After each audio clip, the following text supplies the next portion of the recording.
სახელითა მამისათა და ძისათა და წმინდისა სულისათა. დღეს არის დიდი ხუთშაბათი. უმნიშვნელოვანესი დღე ეკლესიისთვის, ვინაიდან დღე ისწორს მაშინ როცა 20 საუკუნის წინ მაცხოვარმა დაადგინა უმთავრესი საიდუმლოთა საიდუმლო ზიარება ყოვლადწმინდისა ხორცისა, თვისისა და სისხლისა თვისისა. ეს არის ცენტრი ქრისტიანული ცხოვრებისა. ჩვენ ყველანი ქრისტეში უნდა გავიზარდოთ და ქრისტეში შესვლა სწორედ და მასთან მიახლება სწორედ მასთან ზიარებით ხდება. და ეს ზიარების დღე დადგინდა სწორედ დღევანდელ დღეს და მართლმადიდებლური რწმენით ყოველი წირვა, რომელსაც აღასრულებს ეკლესია, ეს არ არის არც გახსენება წმინდა საიდუმლოს ერობისა და არც გამეორება საიდუმლოს ერობისა. არამედ ეს არის თვითონ საიდუმლოს ერობა. ჩვენი რწმენა ესეთია, რამდენი წირვაც არ აღსრულდება 20 საუკუნის განმავლობაში და მომავალში, რამდენ ადგილზეც არ უნდა მოხდეს ეს არის თანამყოფობა სწორედ საიდუმლოს ერობაზე მაცხოვართან. და არც გახსენება, როგორც თქვი, ესე ამბობენ პროტესტანტები, რომ ეს არის გახსენება მისი, ხოლო კათოლიკები ამბობენ, რომ ეს არის გამეორება მისი, მართლმადიდებლები ამბობენ, რომ ეს არის თვითონ ეს წირვა, რომელიც დაადგინა მაცხოვარმა და ყველა ამიტომ მის ტრაპეზზე ვიმყოფებით. ეს არის საიდუმლოება, რომელიც ლოგიკურად ახსნას არ ექვემდებარება, რომელიც რწმენით შეიმეცნება და შეიცნობა. დღეს წავიკითხეთ ძალიან დიდი სახარება, გამოკრეფილი 4 მახარებლისგან, სადაც მოთხრობილი იყო სწორედ ეს ისტორია, მაგრამ ამ ისტორიას საიდუმლოს ერობისას წინ ახლავს სწორედ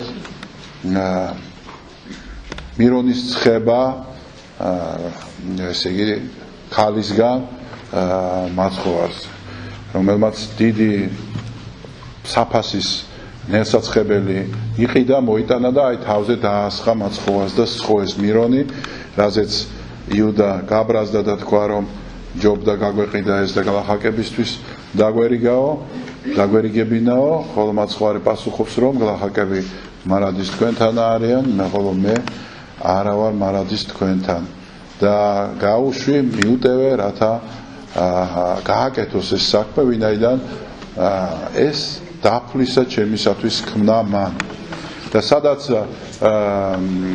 ესე იგი ითქმოდეს სახარება ესე, ყველგან მოიხსენიებოდეს ეს დედაკაცი და მისი საქმე. და მართლაც ესეა 4 სახარებაში ეს ისტორია ამ ქალისა და ზეთის ცხებისა, მირონის ცხებისა ყველგან არის 4 სახარებაში და მართლაც უმნიშვნელოვანესი ნაწილია, მაცხოვარი თვითონ უთმობს ამას და თვითონ ამბობს, რომ ძალიან მნიშვნელოვანი საქმე გააკეთა ამით. ასაკვირია, ამ ქალს არ ჰქონდა თავისი აზრით ამის, ესე იგი, შეცნობა თუ რისთვის აკეთებდა ამას, თუმცა დიდი სურვილი და სიყვარული უფლის მიმართ ჰქონდა და ჩანს იქიდან, რომ მთელი თავისი ქონება ჩადო ამ ზეთის საყიდლად და ეს გამოხატულებაა სწორედ უდიდესი სიყვარულისა მაცხოვრისადმი და ორმაგი მნიშვნელობას ხედავენ აქ წმინდა მამები. ერთია, რასაც მაცხოვარი ამბობს, რომ დაიფლა იგი და დასაფლავებად სწორედ მიცვალებულს ცხებენ ამ წმინდაზეც, ხოლო ებრაული წესებით, ხოლო მეორე ესე იგი მთარგმნელები ამბობენ, რომ ეს არის კურთხევა ფაქტიურად, ესე იგი მირონცხება მესიანური, რომელიც უნდა აღესრულოს ჯვარზე და შემდეგ მკვეთრით აღდგომაზე. და ეს უმნიშვნელოვანესი მოვლენა მაცხოვარმა ესე აღნიშნა იმით, რომ ყველგან იქადაგება ეს საქციელი ამ ქალის. და მართლაც ესეა, სადაც ვამბობთ სახარებას, ეს ქალი არასდროს არ გვავიწყდება. მაგრამ არის იუდა, რომელიც ფიქრობს სხვანაირად და ფიქრობს, რომ გაყიდვის შემთხვევაში გლახაკებს ესე დავაპურებდი, თუმცა მოციქული იქვე აღნიშნავს, რომ ეს გულით არ იყო ნათქვამი.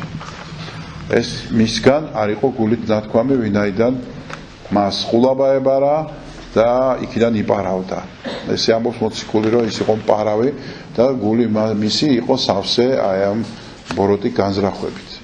იუდასა და მაცხოვრის ესე იგი სახე დღევანდელ სახარებაში იყო მკვეთრად წარმოჩენილი და დაპირისპირებული, ხო, როცა მაცხოვარი უკვე ამის შემდეგ უპირისპირდება იუდას და ეუბნება, რომ დააცადე ამ ქალს, რაც უნდა ის გააკეთოს, ეს არის ღვთისგანგებულება.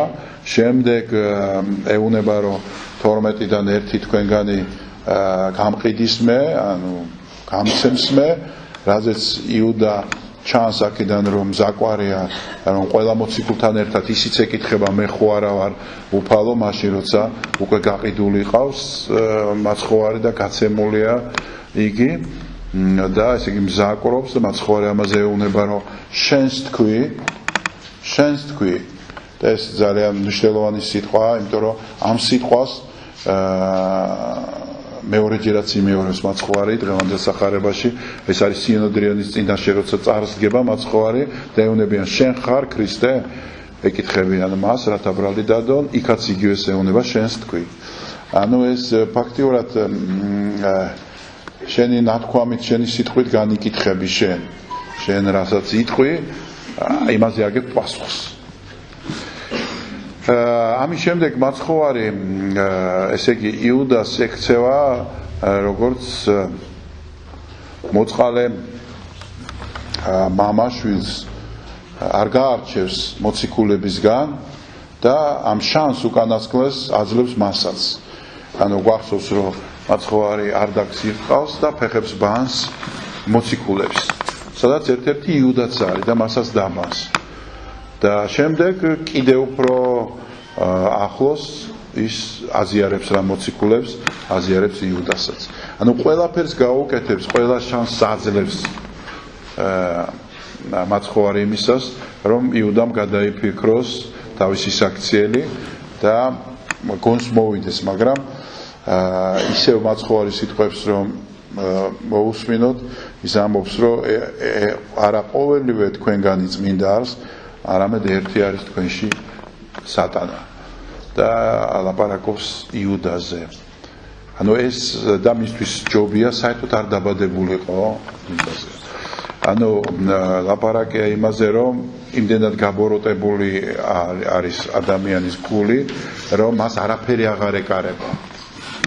ხო, შეპყრობილი, მე მოგვიანებით ეს ტერმინი ჩდება უკვე საღვთისმეტყველო ლიტერატურაში, კვეთებული, ნაკვეთი, როცა ისე შეიპყრობს ადამიანს ბოროტი, რომ მას არაფრის კეთება აღარ შეუძლია გარდა იმისა, რომ არის მხოლოდ და მხოლოდ იარაღი ბოროტი ძალის. ადამიანი ძალიან ძლიერი არსებაა ღვთისაგან შექმნილი და ესე ადვილად ბოროტი ვერ შედის ადამიანში. ვერ ძლევს ადამიანს თუ არა ეს დიდი ესე იგი მოქმედება ადამიანისგან, რომ მას სლიოს ბოროტმა. იმიტომ რომ თუ გვახსოვს სახარებაში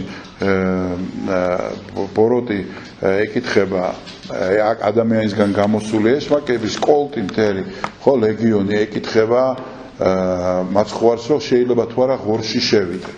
ანუ ღორთაცაზე და არა გაქვს ხელმწიფება, მე ნათლობის ლოცვაში არის ესეთი სიტყვები ნათქვამი, რომელსაც მღვდელი შეფუცების ლოცვის დროს უკითხავს. ანუ ღორთაძეც ძალაუფლება არა, ღორზე არა აქვს ძალაუფლება არათუ ადამიანზე. ამიტომაც ადამიანი ძლიერი არსებაა და ესე ადვილად ბოროტი ვერ იპყრობს.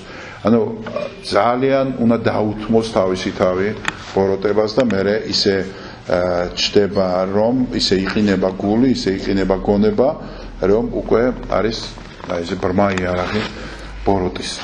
თუმცა რაღაც გარკვეულწილად ჩვენც ცხოვრობთ ესე რომ ღალატი დაცემა შეცდომა სისუსტე გვევლინება ჩვენც რაღაცაზე გადაგვეტეკეტება twini და რაღაც შეპყრობილივით რაღაც ერთ და იგივე რამეს ვაკეთებთ და ვეღარ ვეშვებით ხო განსაკუთრებით თქვა ნარკოტიკი ძლებს ხოლმე ადამიანს და აშკარად შეპყრობილი ადამიანი რომელსაც არ შეუძლია ასევე სიგარეტი აი როგორი რამე ვითომ მუწყინარი რამ არის მაგრამ ადამიანს არ შეუძლია რომ სიგარეტის გარეშე იცხოვროს ასე შემდეგ ბევრი რამ არის ესეთი მსგავსი ანუ არ არის ესე რომ შეპყრობილების რაღაცა კასტა არსებობს რაღაც შორს და ჩვენგან ეს შორს არის არა თვითონ ჩვენსაგანში არის ეს ნაწილი მაგრამ ღვთის მადლით შეგვიძლია ჩვენი ნება დაუმორჩილოთ ღვთის ნებას და შევცვალოთ და ყოველთვის ერთი და იგივე შეცდომა არ დაუშვათ არამედ პირიქით გავიზარდოთ ქრისტეში და დღეს აი ეს დაპირისპირება თავდება იმით რომ გასცემს რა იუდა მაცხოვარს მოიყვანს ესე იგი ჯარისკაცებს და ღამე იპყრობენ მას და ღამე იმიტომ რომ დღე ეშინოდათ ხალხისა ჯერ კიდევ ხალხში ცოცხალი სიხარული იერუსალიმში შესვლისა არ განელებულა და ამ ხალხს ისევ წინასწარმეტყველად მიაჩნიათ ისევ ელიან მისგან დიდებას ისრაელისას და წიგნობრები გადაწყვეტენ რომ ღამეთ უნდა შევიპყროთ და შემდეგ ადამიან მას ბრალს წაუყვენებთ დაუმტკიცებთ ბრალს და უკვე დილით გათენებულზე უკვე ხალხში დავავრცელებთ ხმას რომ ის არის დასასჯელი და ამაზე ესე იგი იმუშავებენ თავიანთი ხალხი და ამ განწყობას ხალხში შექმნიან მართლაც ესე მოხდება იგივე ხალხი სულ რაღაც რამოდენიმე დღეში უკვე ჯვარცმას მოითხოვს და აი ხედავთ რომ მიდიან როგორც ავაზაკის შესაპყრობა და მაცხოვარი ამას ეუბნება მათ რომ თქვენთან ვიყავი ყოველთვის და არაფერი არ მიქნია ისეთი რაც თქვენს წინაშე არ შემექმნეს და არაფერი არ მithქვამს თქვენი ესე იგი თქვენი თვალის საწიერის გარეშეო და მოფარებულად არაფერი მიკეთებია და მაშინ მოსულიყავით მაგრამ საქმე იმაშია რომ სწორედ ძველი წინასწარმეტყველება უნდა აღსრულდეს რომელშიც ნათქვამია რომ ავაზაკთა თანა შეირაცხა როგორც ავაზაკი ისე უნდა წაიყვანონ მაცხოვარი და ისე უნდა დასაჯონ იგი საბოლოოდ დღევანდელი სახარება მთავრდება იმით რომ მაცხოვარი დგას სინედრიოსის წინაშე და ეძებენ სრულ მოწმეებს რომლებიც იტყვიან მასზე ბრალდებას რის გულისთვის უნდა დასაჯონ სიკვდილით ესე ადვილად სიკვდილით დასჯა არ შეიძლებოდა მით უმეტეს ეს იყო არა მარტო ებრაული სასამართლო არამედ ეს სასამართლო აღსრულება უნდა აღესრულებია რომის იმპერიას და რომის იმპერატორულ სტრუქტურას ანუ პონტოელ პილატეს პროკურატორს და ამიტომ რომის სამართალი ძალიან მაღალ ნორმებს და სტანდარტებზე იყო აგებული ესე მარტივად ადამიანი დასჯა არ შეიძლებოდა ამიტომაც ისინი ეძებენ ისეთ მიზეზს და მაცხოვარი იმდენად უწყინარი იყო თავისი ბუნებით რომ რთული იყო სიკვდილით დაგესაჯა ის გარდა მკრეხელობისა აი მკრეხელობა ისჯებოდა ესე იგი სიკვდილით და მკრეხელობაში დასჯა ესე იგი დასჯას სჭირდებოდა ხილება მოწმეებით რომლებიც იტყოდნენ რომ ამ ადამიანმა ესა და ეს სიტყვები თქვა და დაუწყეს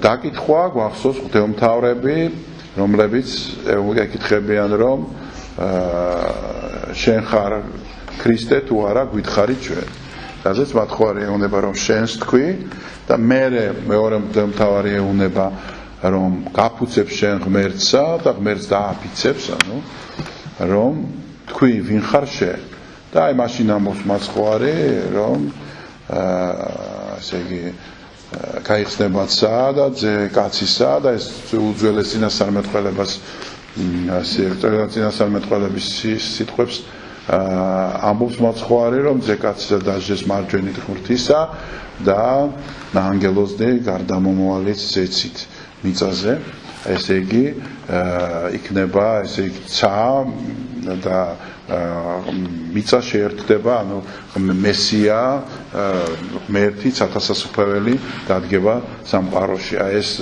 წინასწარმეტყველება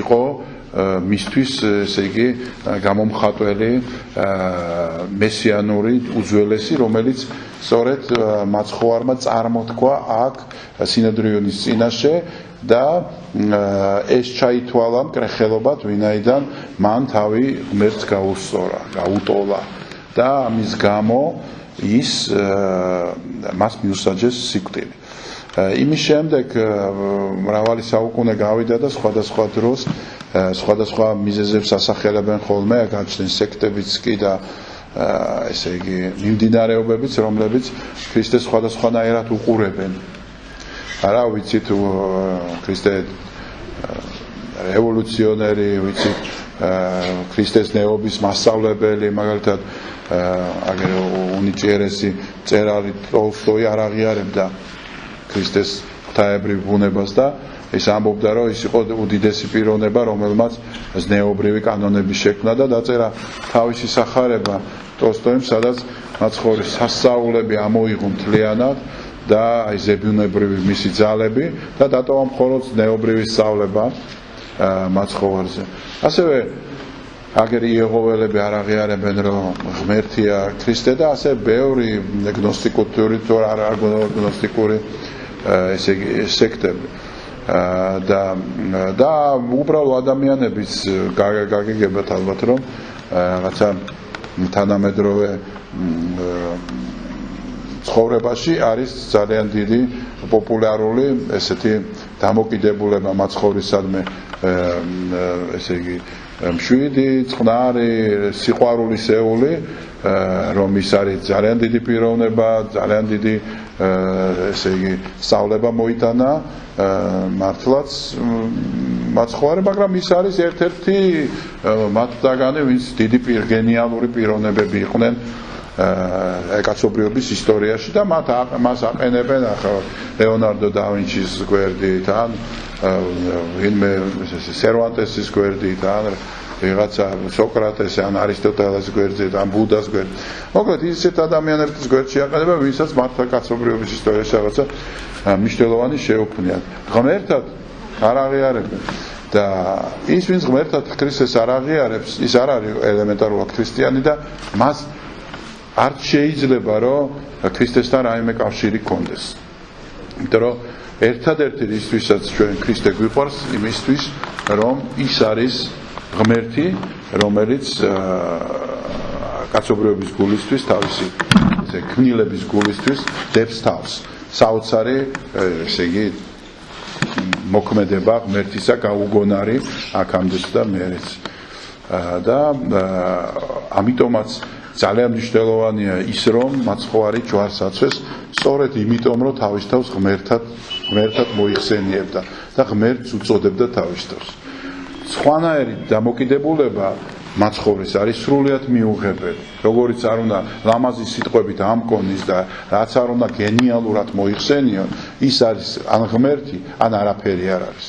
აი პავლე მოციქული ამბობს ესეთ რამეს თუ მაცხოვარი მტრეთით არ აღდგა ან მტრეთით აღდგომაში ღვთაებრიობას გულისხმობს მაშინ ჩვენი რწმენა არის ფუჭი არაფერი არ არის თუ ის მტრეთით არ აღდგა რა მნიშვნელობა აქვს ახლა 1000 გმირი ყოფილა 1000 კაცს თავი დაუდია ვიღაცებს სიცოცხლე გაუწირავს მეორეს გულისთვის მე რა მოხდა არაფერი მაგაში გასაკვირი არ არის. კი, კარგია, მაგრამ არაფერი ისეთი რაც თქვა წარმოქმნიდა ამხელა ესე შეატრიალებდა ისტორიას და მთელი 10 წლის წერტილი დაიწყებოდა მისი შობით, ხო? წარმოუდგენელი რამე, ესეთი არ არსებობს. ამიტომ არასდროს არ უნდა დაგვავიწყდეს, რომ მაცხოვარი არის ღმერთი და მხოლოდ ამ მაცხოვარ ღმერთ კაცს ვემსახურებით ჩვენ და მას ვაღიარებთ. სხვანაირი აღიარება ჩვენგან არ არსებობს. ასევე დღეს არის საიდუმლო ზიარების დადგენის დღე და გავიაზროთ ის მასალა რომელიც დაადგინა მაცხოვარმა ესე იგი ამ საიდუმლოების აღსასრულებლად. ეს არ არის უბრალოდ რაღაცა ნივთიერებები, რომელიც თქვათ გააზრებული არ იყოს ამ მოქმედებისთვის, ხო? პური რაღაც ძალიან დიდი სიმბოლოს მატარებელია, ეს არ არის უბრალოდ საკვები აუცილებლობა, იმიტომ რომ მთელი ერები ცხოვრობენ მთელ მსოფლიოში და პური არ გააჩნიათ საერთოდ და პურს არ იღებენ საერთოდ, არაფერი არ ამათთვის პური მთელი აღმოსავლეთის სამყარო ცხოვრობს ბრინჯით, ხო? ასევე აფრიკაშიც არ აქვთ პური და არც ინდიელებს ჰქონდათ აცტეკებს იქ ამერიკაში. ანუ ეს პური ძალიან მნიშვნელოვანი სიმბოლოა და სიმბოლოა იმისა, რომ დიდაქე არის ესეთი პირველი საუკუნის ძეგლი ქრისტიანული, სადაც წერია რა, როგორც შენ ესეთი ლოცვა წერია, როგორც შენ როგორც ეს პური მრავალი მარცვლისგან ერთად შეიკრა და შემდეგ გაფუვდა, ხო, საფუარი, პურის საფუარი ძალიან სიმბოლურია, როცა პატარა რაღაცა უდიდესად გადაიქმნება, ხო, პატარა ცომს აიღებს, საფუარს უკეთებ და ხდება ძალიან დიდი, ფუვდება. აი ესეც აი სასუფეველის სიმბოლოა, ჭარბი მადლი მოდის უფლისგან და ეს როგორც შენ ეს მარცვლები მთელი ამ ხორბლისგან შეკარი ერთ პურად, ისე შევკარი ჩვენ ყველანი შენ სხეულად, ამბობს აი დიდაქის ლოცვა, ძალიან მნიშვნელოვანი რამ არის და მართლაც ესია, ხო, ჩვენ თითოეული ჩვენთაგანი აი პური ვიქმნებით უფლისა, სხეული ვიქმნებით უფლისა და მართლაც აი ზიარებაში ჩვენ თანა ზიარ ვექმნებით უფალს, ანუ ის ღვინო, რომელიც მართლა ისიც ძალიან მნიშვნელოვანი რამ არის ღვინოც, ესე იგი ვენახის კულტურაც ხო ძალიან სიმბოლურია და მნიშვნელოვანია, რომ ამ ღვინოს გააჩნია რაღაც თვისებები ძალიან ამაღლებული და აი ამ ღვინისა და ესე იგი პურის მასალით ხდება ადამიანის ზიარება სისხლისა და ხორცის და ჩვენ ხვდებით ერთი ხორცის და ერთი სისხლის, ერთი ძვლის და ერთი არსების ღმერთკაც იესოსთან და ეს ძალიან მნიშვნელოვანი შეერთებაა და შესვლაა ესე იგი სამღვთო სიახლოვისა. აი როგორ შეიძლება დაუახლოვდეს ერთი ადამიანი მეორეს, ხო? ამაზე უფრო მეტი სიახლოვე არ არსებობს, როცა ერთი სხეული ხდები ღმერთისა და უმნიშვნელოვანესი რამ არის ეს. უმეტესად ჩვენ რაღაცებს ცხოვრებაში ვეჩვევით და რაღაც ბუნებრივი ხდება და აღარ ვფიქრობთ, ხო ვეზიარე, გუში ვეზიარე, ერთი წელია ვეზიარები, აღარ გავიწყდება ამ ზიარებას, რამხელა დიდი მნიშვნელობა აქვს, რომ გაიაზრებ, რომ შენ ნაწილი ხდები ქრისტესი და შენს დარღვევში მისი სისხლია ძალიან გაგიხარდება კაც, მაგრამ ისიც უნდა გახსოვდეს, რომ სხვაშიც მისი სისხლია და ჩვენ ყველანი ერთ ქრისტეს სხეულს წარმოვადგენთ. რაცაც მადლის მიერად უნდა მივიღოთ და მადლიერებით უნდა მივიღოთ. ამიტომაც ამ მსახურებას ევქარისტია ქვია, რაც ნიშნავს სწორედ მადლიერებას. და მადლიერების გამოხატვა გვაქვს, როცა ღმერთი გვაძლევს ამდენ ამ ხელას იდიადეს ადამიანს. ის ხდები შენც მისი მსგავს. ყველას გილოცავთ ამ დღეს, ღმერთმა ძალა მოგცეთ, მრავალ გზის გაზიაროთ, გვაზიაროს ყველა ერთად და არა საქმეთაებ ჩემთა უფალო, არამედ წყალობისაებ შენისა. ეს სიტყვები ყოველთვის უნდა გვახსოვდეს.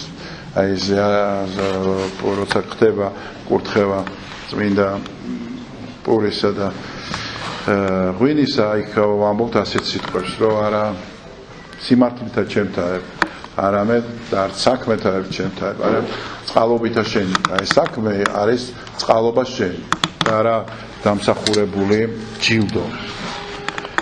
მერტმა გაგახარო და ბედნიერები გამოდგა.